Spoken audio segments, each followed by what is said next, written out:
Hi friends, welcome to my channel. ఈరోజు నేను మీకు 2022లో రిలీజ్ అయిన క్వాడ్రాట్ అనే ఒక హారర్ మూవీని ఎక్స్ప్లెయిన్ చేయబోతున్నా. మీరు కనుక నా ఛానల్ని చూడటం ఇదే ఫస్ట్ టైం అయితే ప్లీజ్ సబ్స్క్రైబ్ చేసి పక్కనే ఉన్న బెల్ ఐకాన్ని రింగ్ చేయండి.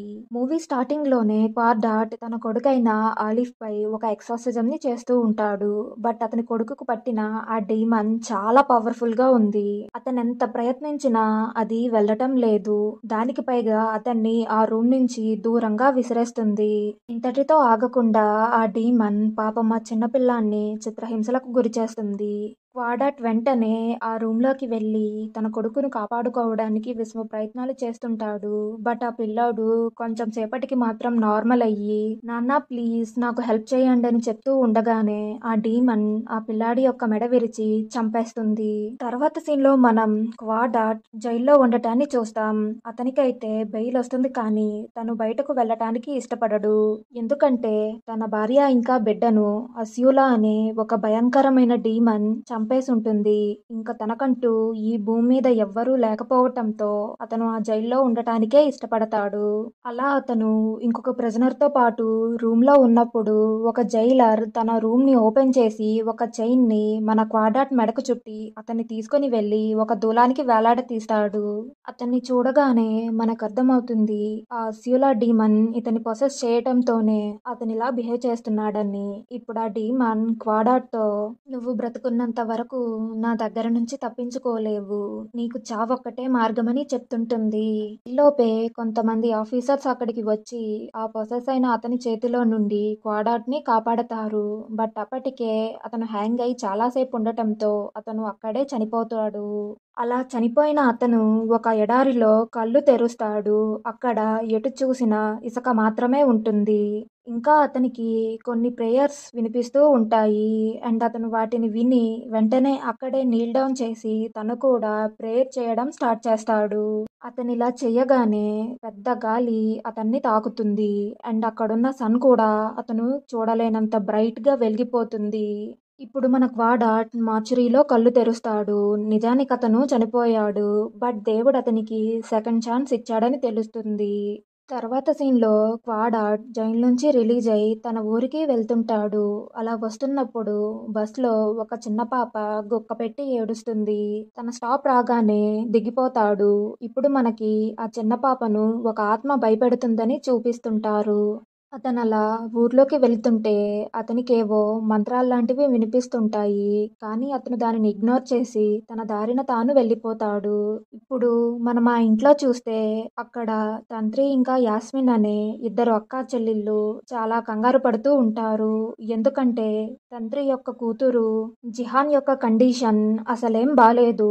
వీళ్ళు దీని గురించే మాట్లాడుకుంటూ ఉండగా ఆ జిహాన్ చాలా గట్టిగా అరుస్తుంది. సో వాళ్ళిద్దరూ పరిగెట్టుకుంటూ వెళ్ళి చూస్తే ఆమెను చాలా పవర్ఫుల్ అయిన డీమన్ పొసెస్ చేసుంటుంది. ఆమెను కామ్ డౌన్ చేయటానికి చాలా విధాలుగా ప్రయత్నిస్తారు. కానీ అందరినీ ఆమె తోసేస్తుంటుంది. బట్ కాసేపటికి కొంచెం నార్మల్ అవ్వగానే మేబీ తన నుండి ఆ డీమన్ వెళ్ళిపోతుందేమో అని అందరూ ఆశగా ఎదురు చూస్తుంటారు. కానీ ఆ డీమన్ చాలా వియర్డ్గా స్మైల్ ఇచ్చి అక్కడ ఉన్న పెద్ద చెక్కకు తన తలను కొడుతుంది. దీన్ని ఎక్స్పెక్ట్ చేయని వాళ్ళు బాగా భయపడిపోతారు. అండ్ ఆ డీమన్ రెండవసారి అదే చెక్కకు తన తలను కొట్టుకొని లాస్ట్కి ఆమెను చంపేస్తుంది. మీరు ఇంకా నా ఛానల్ని సబ్స్క్రైబ్ చేయకుండానే వీడియో చూస్తున్నారు కదా, తొందరగా చేసేయండి. ఎందుకంటే అప్పుడే నేను పెట్టే ప్రతి వీడియో మీకు నోటిఫికేషన్ రూపంలో వస్తుంది. ప్లీజ్ సబ్స్క్రైబ్ చేయడం మాత్రం మర్చిపోకండి. తర్వాత సీన్లో క్వాడ్రాట్ తను చిన్నప్పుడు చదువుకున్న హై స్కూల్కి వెళ్తాడు. అక్కడ తన ఓల్డ్ ఫ్రెండ్ జాఫర్ని కలిసి తనతో మాట్లాడతాడు, ఎందుకు ఈ విలేజెస్ పరిస్థితి ఇలా ఉందని. ఇంకా ఆ విలేజ్ ప్రీస్ట్ అయిన రోజంని చూసి ఈయనకెందుకు ఇలా అయిందని అడుగుతాడు. అందుకు జాఫర్ 3 years బ్యాక్ నీ కొడుకు చనిపోయాడు అండ్ ఆ పిల్లాడిది న్యాచురల్ డెత్ కాదు. సో ఈ ప్రీస్ట్ నైట్ టైమ్స్ ఎక్కువగా ప్రేయర్ చేసి దీనికి ఒక పరిష్కారాన్ని కనిపెట్టాలని ఎంతగానో ప్రయత్నించారు. ఈ ప్రాసెస్లో ఆయన తన గురించి తాను పెద్దగా పట్టించుకోలేదు. దీనివల్ల చివరికి ఈయన మంచం పట్టేశాడని చెప్తుంటాడు. ఇంకా జాఫర్ మాట్లాడుతూ నీ కొడుకు చనిపోవటం ఇంకా మన ప్రీస్ట్ మంచాన పట్టడం ఎప్పుడైతే ఇవి జరిగాయో అప్పటి నుంచి ఈ ఊరి ప్రజలను తెలియని చీకటి శక్తి ఏదో వెంటాడుతుంది. నాకొక విషయం చెప్పు. నువ్వు ఎక్సర్సైజం చేస్తే ప్రతిసారి సక్సెస్ అయ్యేవాడివి. నీకది దేవుడిచ్చిన వరం. బట్ ఎందుకని నీ కొడుకును నువ్వు కాపాడుకోలేవని అడుగుతాడు. కానీ క్వాడాట్ ఏ సమాధానం చెప్పడు. అక్కడ సీన్ కట్ అయ్యి మనకి యాస్మిన్ ఇంట్లో చూపిస్తారు. ఆమె కొడుకు ఆలిఫ్ డిన్నర్ చేస్తూ అమ్మా ఈరోజైనా నువ్వు నాతో ఆడాలని చాలా ఆశగా అడుగుతాడు. బట్ యాస్మిన్ మాత్రం చాలా జెంటిల్గా భోజనం తినేసి వెళ్ళి పడుకో నాకింకా చాలా పనుందని చెప్తుంది. కానీ ఆమె కొడుకు మాత్రం నువ్వెప్పుడూ ఇంతే సరే నేను నాన్నతో ఆడుకుంటానని అలిగి అక్కడ నుండి వెళ్ళిపోతాడు. కొంచెం సేపటి తర్వాత ఆ పిల్లాడి రూమ్ నుంచి నాన్న ఇటు చూడు ఇటురా నాన్న మనం ఆడుకుందాం రా అని మాటలు వినిపిస్తుంటాయి. ఇది విన్న యాస్మిన్ స్టన్ అయిపోతుంది. ఎందుకంటే ఆమె హస్బెండ్ కొన్ని రోజుల ముందే చనిపోయాడు. ఈ పిల్లాడెవరితో మాట్లాడుతున్నాడా అని సీక్రెట్గా వెళ్ళి చూస్తే అక్కడెవ్వరూ ఉండరు. కానీ ఆ పిల్లాడు నేను నాన్నతోనే మాట్లాడుతున్నా అని చెప్తుంటాడు. ఇదే టైంలో ఆమె కూతురు ఆశ కూడా వచ్చుంటుంది. ఇప్పుడు యాస్మిన్ తన కజిన్ అయిన జీహాన్ చనిపోయిందని చెప్తుంది. ఇది విన్న ఆమె కోప్పడుతూ మీరు ఆమెపై ఏవేవో రిచువల్స్ని ట్రై చేశారు. అవేమీ వర్క్ అవ్వలేదు. ఆమెకు కావాల్సినవి ఇలాంటి మంత్రాలు కాదు మెడికల్ కేర్. సరైన మెడికేషన్ దొరకకపోవడం వల్లే ఇలా జరిగిందని చెప్తుంటుంది. ఇప్పుడు యాస్మిన్ మీ తమ్ముడు వార్డ్రోబ్ దగ్గర నేను నాన్నని చూశాను నాన్నతోనే ఆడుతున్నానని ఏవేవో చెప్తున్నాడని తన తమ్ముడి గురించి షాతో చెప్తుంటుంది. అదే టైంలో ఆలిఫ్ రూమ్ నుంచి పెద్ద కేక వినిపించటంతో ఇద్దరు పరిగెత్తుకుని వెళ్ళి చూస్తే ఆ పిల్లాడు వార్డ్రోబ్ దగ్గర కళ్ళు తిరిగి పడిపోతారు. అండ్ అతనికి హై ఫీవర్ వచ్చేస్తుంది. అండ్ నెక్స్ట్ డే ఆ పిల్లాడిని హాస్పిటల్లో జాయిన్ చేసిన తర్వాత ఆశ ఎప్పటిలాగే తన స్కూల్కి వెళ్ళిపోతుంది. తర్వాత ఆ పిల్లాడు అమ్మ వార్డ్రోబ్ ఎక్కడుందని అడిగితే దాన్ని నేను స్టోర్ రూమ్లో పెట్టా. నువ్వు దాని గురించి ఆలోచించకు. ఇదిగో ఫుడ్ తిను నాన్న అని ఇస్తుంటే ఆ ప్లేట్ని విసిరేస్తాడు. ఆ రోజు నైట్ క్వాడాట్ తన రూమ్లో ప్రేయర్స్ చేస్తుంటే ఒక పెద్ద గాలి ఆ రూమ్లోకి వచ్చి ఒక ఫోటో ఫ్రేమ్ని పగలగొట్టేస్తుంది. ఇటువైపు యాస్మిన్ ఇంట్లో తనకి తన కొడుకు ఎక్కడా కనిపించడు. సో తను ఆశాకి విషయం చెప్పి వాళ్ళిద్దరూ అతని కోసం వెతుకుతుంటారు. అలా యాస్మిన్ అక్కడ పిల్లాడు వార్డ్రోబ్ దగ్గర నించుని ఎవరితోనో మాట్లాడుతుంటాడు. ఇది చూసిన ఆ తల్లి ఏం చేస్తున్నావు ఇక్కడ అని అడిగితే మా నాన్న నాతో చెప్పారు. ఆయన చెప్పినట్టు నేను వింటే నా కాళ్లను బాగు చేసి నేను నడిచేటట్టు చేస్తారంట అని అంటుంటాడు. అందుకామె నీ ఫాదర్ చనిపోయి చాలా సంవత్సరాలే అవుతుందని ఆ పిల్లాడితో చెప్పి అక్కడ నుండి తీసుకెళ్లబోతుంది. బట్ ఆ పిల్లాడు తన వాయిస్ ని చాలా భయంకరంగా చేంజ్ చేసి ఒక యానిమల్ లాగా ఆమె దగ్గరికి వస్తూ అక్కడ ఉన్న ఒక సిజర్స్ తో ఆమెను గాయపరుస్తాడు. బట్ యాస్మిన్ ఎలాగో కష్టపడి ఆ రూమ్ నుంచి తప్పించుకొని దానిని లాక్ చేసేస్తుంది. అండ్ ఆశాతో ఎట్టి పరిస్థితుల్లోనూ ఈ రూమ్ ని తెరవకని చెప్పి వెంటనే ఆమె జాఫర్ దగ్గరకు వెళ్తుంది. బట్ అతను లేకపోవడంతో క్వాడట్ కి జరిగినదంతా చెప్పి తన హెల్ప్ ని అడుగుతుంది. అతను జాఫర్ వచ్చే వరకు వెయిట్ చేయమని చెప్తాడు. కానీ ఆమె తన కొడుకు పేరు ఆలిఫ్ అని చెప్పటంతో క్వాడట్ యొక్క బిడ్డ పేరు కూడా ఆలిఫే కదా. సో ఆమెకు హెల్ప్ చేయడానికి సరే అంటాడు. ఇటువైపు ఆశ ఆ డోర్ దగ్గరే ఉంటుంది. ఆ డీమన్ ఆమెను మ్యానిపులేట్ చేసి ప్లీజ్ లోపలికి రా వచ్చి నన్ను కాపాడు డోర్ ఓపెన్ చెయ్యి అని చెప్పటంతో ఆమె ఆ డోర్ ఓపెన్ చేసి వెళ్ళి వార్డ్రోబ్ దగ్గర నిలబడుతుంది. తమ్ముడు బయటకి రా ఇక్కడ నుండి వెళ్ళిపోదామని అంటే లేదు నేను నాన్నతో ఆడుకుంటున్నా భయపడి రానని చెప్పటంతో ఆ డీమన్ బలవంతంగా ఆమెను లోపలికి లాక్కెళ్ళిపోతుంది. తర్వాత ఆమె వేరొక డైమెన్షన్లోకి వెళ్ళిపోతుంది. అక్కడ తన గతంలో జరిగిన ఒక సిచ్యువేషన్ని చూపిస్తారు. వాళ్ళ అమ్మ నాన్న తమ్ముడు ముగ్గురు కలిపి ఆశ యొక్క బర్త్డే కోసం అన్నిటినీ ప్రిపేర్ చేస్తుంటాడు. ఇదంతా నిజమని నమ్మి వెళ్ళి తన ఫాదర్ని హక్ చేసుకుంటుంది. ఇప్పుడు తన ఫాదర్ రూపంలో ఉన్న డీమన్ ఆమెను కేక్ కట్ చేయమని చెప్తుంది. ఆమె దానిని నమ్మి ఆ కేక్ ని కట్ చేస్తుంటుంది. బట్ చూసే మనకి మాత్రమే తెలుస్తుంది ఆమె కట్ చేసేది కేక్ కాదు తన చెయ్యిని తానే కోసుకుంటుందని. ఏ టైంలో యాస్మిన్ ఇంకా క్వాడాట్ ఆ ఇంటికి వచ్చుంటారు. వాళ్ళకి నొప్పితో అరుస్తున్న ఆశ యొక్క అరుపులు వినిపించటంతో వాళ్ళు అక్కడికి వెళ్ళి చూస్తే ఆశ ఆ వార్డ్రోబ్ లో స్పృహ కోల్పోయి ఉంటుంది. అండ్ ఆలిఫ్ మాత్రం ఫుల్ గా పొసెస్ అయి ఉంటాడు. క్వాడాట్ కొన్ని స్పెల్స్ ని చదివి ఆశాని ఎలాగో ఆ వార్డ్రోబ్ నుంచి బయటకు తీసేస్తాడు. బట్ బాడీలో ఉన్న డీమన్ ఎంత ప్రయత్నించినా అతని బాడీలోంచి వెళ్ళదు సరికదా. నీకు దేవుడిపై నమ్మకం పోయింది కదా, మరి నువ్వెందుకు ఇలాంటి పనులు చేస్తున్నావని తిరిగి అతన్ని ఎగతాళి చేస్తుంటుంది. ఇంకా అది చాలా భయంకరంగా క్వాడాట్పై దాడి చేయటానికి చూస్తుంది. కానీ అతను దాన్ని ఎలాగో కంట్రోల్ చేస్తూ స్పెల్స్ని చదివి నీ పేరేంటని అడుగుతాడు. ఆ డీమన్ చాలాసేపు చెప్పదు. లాస్ట్కి ఆ డీమన్ నా పేరు కబాడ్ అని చెప్తుంది. ఇంకా ఆ పిల్లాడి బాడీలోంచి వెళ్ళిపోయే ముందు నువ్వు నన్నైతే పంపించేస్తున్నావు, బట్ నాకంటే పవర్ఫుల్ అయినది ఇంకోటి ఉంది. అది ఈ విలేజ్కి తప్పకుండా వచ్చి మనుషుల్ని అంతం చేస్తుందని ఒక వార్నింగ్లా ఇచ్చి వెళ్ళిపోతుంది.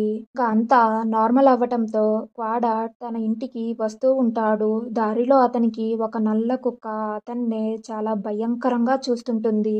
చూడగానే అతనికి ఇంతకు ముందు తనను వేధించుకు తిందు కదా అస్యూలా, ఆ డీమన్ అనే విషయం అర్థమవుతుంది. అది తర్వాత చనిపోయిన తన బిడ్డలా మారి అతన్ని భయపెట్టడంతో అతను కాలు జారి ఆ కొండపై నుంచి పడిపోతాడు. ఇప్పుడు యాస్మిన్ ఇంట్లో ఆ డీమన్ మళ్ళీ పిల్లాడిని పొసెస్ చేస్తుంది. సో వెంటనే వాళ్ళిద్దరూ అతన్ని రూమ్ లో లాక్ చేస్తారు.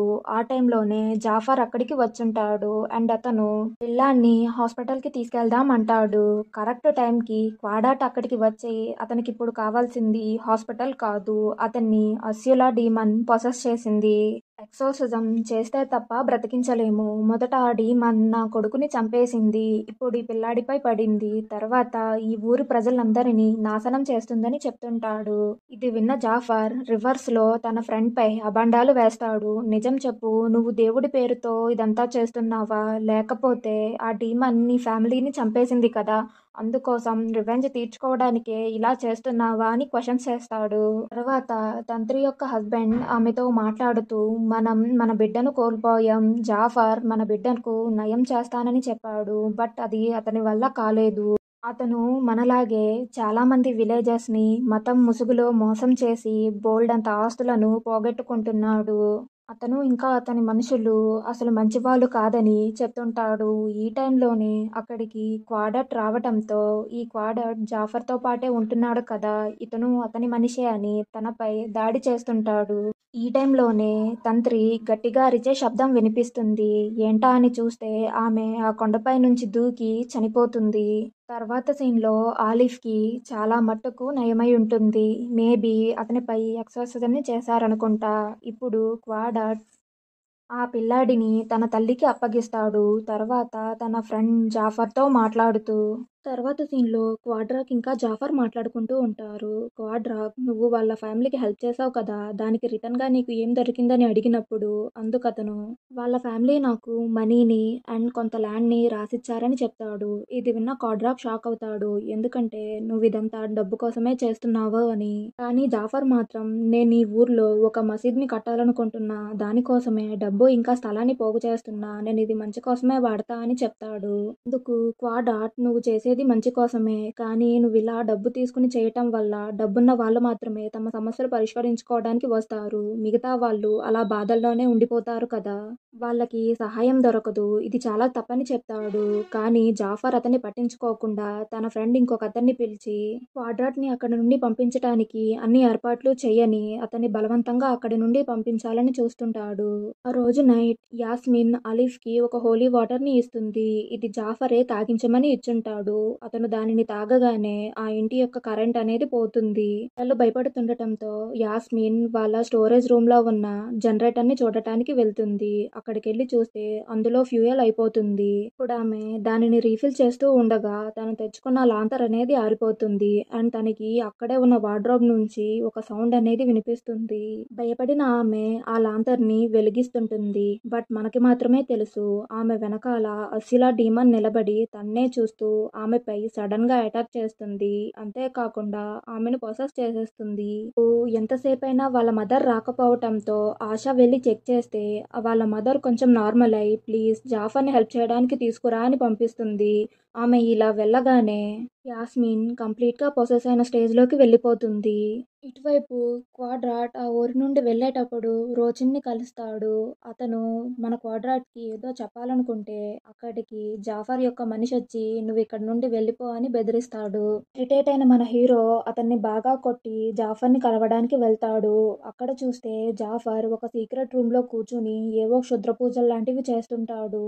అతను జాఫర్ని ఆపాలనుకున్నా అతను క్వాడ్రాట్ని బాగా కొట్టి తనకి బ్లడ్ ఉన్న ఒక బౌల్ని ఇచ్చి ఇది తాగి నువ్వు కూడా అసిలాతో కలిసిపో అని చెప్తాడు. జాఫర్ తనని ఎంత ఫోర్స్ చేసినా సరే క్వాడ్రాట్ మాత్రం నేను కేవలం దేవుడికే పూజ చేస్తాను, అంతేకాని ఇలా ఒక డీమన్ని నమ్మనని తేల్చి చెప్పేస్తాడు. బట్ ఈసారి మాత్రం అతను జాఫర్ని బాగా కొట్టి పడేస్తాడు. అప్పటికి ఆశ వచ్చి అదంతా చూసి షాక్ అవుతుంది అండ్ క్వాడ్రాట్ని తీసుకుని వెళ్తుంది. మాత్రం కంప్లీట్గా పొసెస్ అయిన యాస్మిన్ ఆలిఫ్ని బ్రతికుండగానే పాతి పెట్టేస్తుంది. వాళ్ళ ఇంటికి వెళ్ళి ఆలిఫ్ గురించి అడిగితే అందుకు ఆ డీమన్ ఆలిఫా, ఏ ఆలిఫ్, నేను ఇంతకు ముందు మెడవెచ్చి చంపేశాను వాడా, లేదంటే ఒకడు బతికుండగానే ఇప్పుడే కత్తిపెట్టాను వాడా అని చాలా వెటకారంగా అడుగుతుంది. ఇప్పుడు ఆ డీమన్కి ఇంకా క్వాడ్రాకి మధ్య ఒక పెద్ద ఫైటే జరుగుతుంది. ఈ టైంలో ఆశ తన తమ్ముడిని బయటకు తీయాలని ప్రయత్నిస్తూ ఉంటుంది. క్వాడ్రా ప్రేయర్స్ని చదివి డీమన్ను బయటకు పంపించడానికి చాలా ట్రై చేస్తుంటాడు. బట్ అది చాలా పవర్ఫుల్గా ఉండి అతని ప్రేయర్స్ అన్నిటినీ తట్టుకుంటుంది. వాళ్ళిద్దరి మధ్య చాలాసేపు ఫైట్ జరిగిన తర్వాత లాస్ట్కి యాస్మిన్ నార్మల్ అవుతుంది. అతను వెంటనే ఆ భూమిని తవ్వి బట్ సర్ప్రైజింగ్లీ అక్కడ యాస్మిన్ కొడుకు ఉండాల్సింది పోయి మన క్వాడ్రాట్ యొక్క చనిపోయిన కొడుకు కనిపిస్తాడు. అతను క్వాడ్రాట్ని హగ్ చేసుకొని నాకు తెలుసు నాన్న, నువ్వు నా కోసం వస్తావని, నువ్వు కూడా చనిపోయి మా దగ్గరకు వచ్చాయి, నువ్వు నేను అమ్మను వెతికి మన ముగ్గురం కలిపుందామని బ్రెయిన్ వాష్ చేస్తుంటారు. ఇది గమనించిన యాస్మిన్ ఇంకా ఆశ తమ ప్రేయర్స్ని స్టార్ట్ చేస్తారు. అండ్ క్వాడ్రాకి కూడా తన కొడుకు ఇంతకు ముందే మెడవిరికి చనిపోయాడు కదా, ఆ విజువల్స్ అన్ని గుర్తొచ్చి ఇది నా కొడుకు కాదు ఆ డీమనే ఇలా మాట్లాడుతుందని అర్థం చేసుకొని తను కూడా ప్రేయర్ చేయడం స్టార్ట్ చేస్తాడు. కానీ ఆ డీమన్ నేను నిన్ను చంపకపోయినా నీకు కావాల్సిన ప్రతి వస్తువుని నేను నీ దగ్గర లాక్కుంటా అని చెప్తుంది. వాళ్ళు ఆపకుండా ప్రేయర్ చేయడంతో లాస్ట్కి అది ఎలాగో ఆలిఫ్ని వదిలి వెళ్ళిపోతుంది. 6 మంత్స్ తర్వాత చూపిస్తారు. ఊర్లో పరిస్థితులన్నీ ఇప్పుడు నార్మల్ అయిపోయాయి. రోచిన్కి కూడా అనారోగ్యం తగ్గింది. క్వాడ్రాక్ అతనితో నా వైఫ్ ఆజియా చాలా మిస్టీరియస్గా చనిపోయింది, ఆమె మరణ రహస్యం నేను తెలుసుకోవాలి, అందుకు నాకు పర్మిషన్ ఇవ్వండి అని అతన్ని అడిగి అతని బైక్ ఒకటి తీసుకుని బయలుదేరతాడు. వెళ్లే దారిలో ఆలిఫ్ అతన్ని కలుస్తాడు. ఎందుకంటే అప్పటి వరకు వీల్ చైర్లో ఉండే ఆలిఫ్ ఇప్పుడు తనంతట తాను లేచి నడవగలుగుతున్నాడు. చూసిన క్వాడ్రాట్ చాలా సంతోషంతో వాళ్ళకి గుడ్ బై చెప్పి అక్కడి నుండి బయలుదేరతాడు. అండ్ ఈ మూవీ కూడా ఇక్కడితో ముగుస్తుంది. ఈ మూవీని లాస్ట్ వరకు చూసారంటే మీకు నచ్చిందనే అనుకుంటున్నా. సబ్స్క్రైబ్ చేస్తే ఏం పోతుందబ్బా, ఫ్రీ ఆఫ్ కాస్టే కదా, ప్లీజ్ ఛానల్ని సబ్స్క్రైబ్ చేయండి.